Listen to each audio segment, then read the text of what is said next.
شروع اللہ کا نام لے کر جو بڑا مہربان نہایت رحم والا ہے۔ حامیم، اس کتاب کا اتارا جانا اللہ کی طرف سے ہے جو غالب ہے، دانا ہے۔ بے شک آسمانوں اور زمین میں ایمان والوں کے لیے اللہ کی قدرت کی نشانیاں ہیں، اور تمہاری پیدائش میں بھی اور جانوروں میں بھی جن کو وہ پھیلاتا ہے یقین کرنے والوں کے لیے نشانیاں ہیں، اور رات اور دن کے آگے پیچھے آنے جانے میں، اور وہ جو اللہ نے آسمان سے ذریعہ رزق نازل فرمایا پھر اس سے زمین کو اس کے مردہ ہو جانے کے بعد زندہ کیا، اس میں اور ہواؤں کے گردش دینے میں عقل والوں کے لیے نشانیاں ہیں۔ یہ اللہ کی آیتیں ہیں جو ہم تم کو سچائی کے ساتھ پڑھ کر سناتے ہیں، تو یہ اللہ اور اس کی آیتوں کے بعد کس بات پر ایمان لائیں گے؟ ہر جھوٹے گناہگار پر افسوس ہے کہ اللہ کی آیتیں اس کو پڑھ کر سنائی جاتی ہیں تو ان کو سن تو لیتا ہے، مگر پھر غرور سے ضد کرتا ہے کہ گویا ان کو سنا ہی نہیں۔ سو ایسے شخص کو دکھ دینے والے عذاب کی خوشخبری سنا دو، اور جب ہماری کچھ آیتیں اسے معلوم ہوتی ہیں تو ان کی ہنسی اڑاتا ہے۔ ایسے لوگوں کے لیے ذلیل کرنے والا عذاب ہے، ان کے پیچھے دوزخ ہے، اور جو بھی یہ کرتے رہے کچھ بھی ان کے کام نہ آئے گا، اور نہ وہی کام آئیں گے جن کو انہوں نے اللہ کے سوا معبود بنا رکھا تھا، اور ان کے لیے بڑا عذاب ہے۔ یہ ہدایت کی کتاب ہے، اور جو لوگ اپنے پروردگار کی آیتوں سے انکار کرتے ہیں ان کو سخت قسم کا درد دینے والا عذاب ہوگا۔ اللہ ہی تو ہے جس نے سمندر کو تمہارے قابو میں کر دیا تاکہ اس کے حکم سے اس میں کشتیاں چلیں، اور تاکہ تم اس کے فضل سے معاش تلاش کرو، اور تاکہ شکر کرو۔ اور جو کچھ آسمانوں میں ہے اور جو کچھ زمین میں ہے سب کو اسی نے اپنے حکم سے تمہارے کام میں لگا دیا۔ جو لوگ غور کرتے ہیں ان کے لیے اس میں قدرت کی نشانیاں ہیں۔ مومنوں سے کہہ دو کہ جو لوگ اللہ کے ان دنوں کی جو اعمال کے بدلے کے لیے مقرر ہیں توقع نہیں رکھتے ان سے درگزر کریں، تاکہ اللہ ان لوگوں کو ان کے اعمال کا بدلہ دے۔ جو کوئی عمل نیک کرے گا تو اپنے لیے، اور جو برے کام کرے گا تو ان کا ضرر بھی اسی کو ہوگا، پھر تم اپنے پروردگار کی طرف لوٹ کر جاؤ گے۔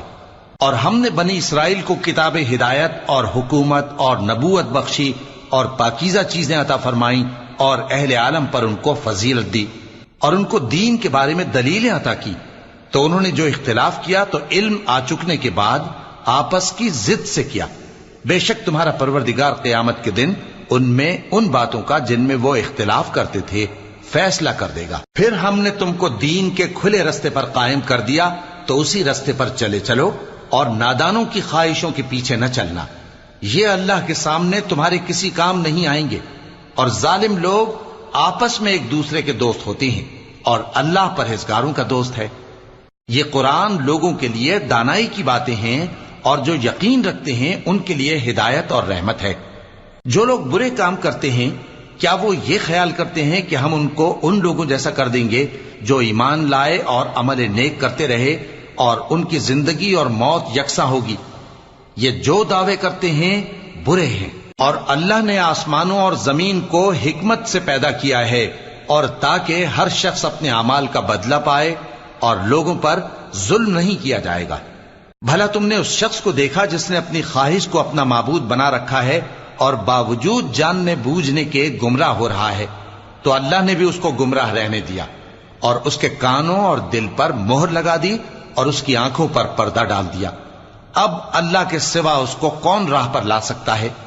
تو کیا تم لوگ نصیحت نہیں حاصل کرتے اور کہتے ہیں کہ ہماری زندگی تو صرف دنیا ہی کی ہے، کہ یہی مرتے اور جیتے ہیں، اور ہمیں زمانہ ہی ہلاک کر دیتا ہے؟ اور ان کو اس کا کچھ علم نہیں، محض قیاس آرائیاں کرتے ہیں۔ اور جب ان کے سامنے ہماری کھلی کھلی آیتیں پڑھی جاتی ہیں تو ان کی یہی حجت ہوتی ہے کہ اگر سچے ہو تو ہمارے باپ دادا کو زندہ کر لاؤ۔ کہہ دو کہ اللہ ہی تم کو جان بخشتا ہے، پھر وہی تم کو موت دیتا ہے، پھر تم کو قیامت کے روز جس کے آنے میں کچھ شک نہیں تم کو جمع کرے گا، لیکن بہت سے لوگ نہیں جانتے۔ اور آسمانوں اور زمین کی حکومت اللہ ہی کی ہے، اور جس روز قیامت برپا ہوگی اس روز اہل باطل خسارے میں پڑ جائیں گے۔ اور تم ہر ایک فرقے کو دیکھو گے کہ گھٹنوں کے بل بیٹھا ہوگا، اور ہر ایک جماعت اپنی کتاب اعمال کی طرف بلائی جائے گی۔ جو کچھ تم کرتے رہے ہو آج تم کو اس کا بدلہ دیا جائے گا۔ یہ ہماری کتاب تمہارے بارے میں سچ سچ بیان کر دے گی. جو کچھ تم کیا کرتے تھے ہم لکھواتے جاتے تھے. اب جو لوگ ایمان لائے اور نیک کام کرتے رہے ان کا پروردگار انہیں اپنی رحمت کے باغ میں داخل کرے گا. یہی کھلی کامیابی ہے. اور جنہوں نے کفر کیا ان سے کہا جائے گا کہ بھلا ہماری آیتیں تم کو پڑھ کر سنائی نہیں جاتی تھیں؟ مگر تم نے تکبر کیا اور تم نافرمان لوگ تھے. اور جب کہا جاتا تھا کہ اللہ کا وعدہ سچا ہے اور قیامت میں کچھ شک نہیں تو تم کہتے تھے ہم نہیں جانتے کہ قیامت کیا ہے، ہم اس کو محض خیالی سمجھتے ہیں اور ہمیں یقین نہیں آتا. اور ان کے اعمال کی برائیاں ان پر ظاہر ہو جائیں گی اور جس عذاب کی وہ ہنسی اڑاتے تھے وہ ان کو آ گھیرے گا. اور کہا جائے گا کہ جس طرح تم نے اس دن کے آنے کو بھلا رکھا تھا اسی طرح آج ہم تمہیں بھلا دیں گے، اور تمہارا ٹھکانہ دوزخ ہے اور کوئی تمہارا مددگار نہیں. یہ اس لیے کہ تم نے اللہ کی آیتوں کو مذاق بنا رکھا تھا اور دنیا کی زندگی نے تم کو دھوکے میں ڈال رکھا تھا. سو آج یہ لوگ نہ دوزخ سے نکالے جائیں گے اور نہ ان کی توبہ قبول کی جائے گی. بس اللہ ہی کے لیے ہر طرح کی تعریف ہے جو آسمانوں کا مالک ہے اور زمین کا بھی مالک اور تمام جہانوں کا پروردگار ہے. اور آسمانوں اور زمین میں اسی کے لیے بڑائی ہے اور وہ غالب ہے، دانا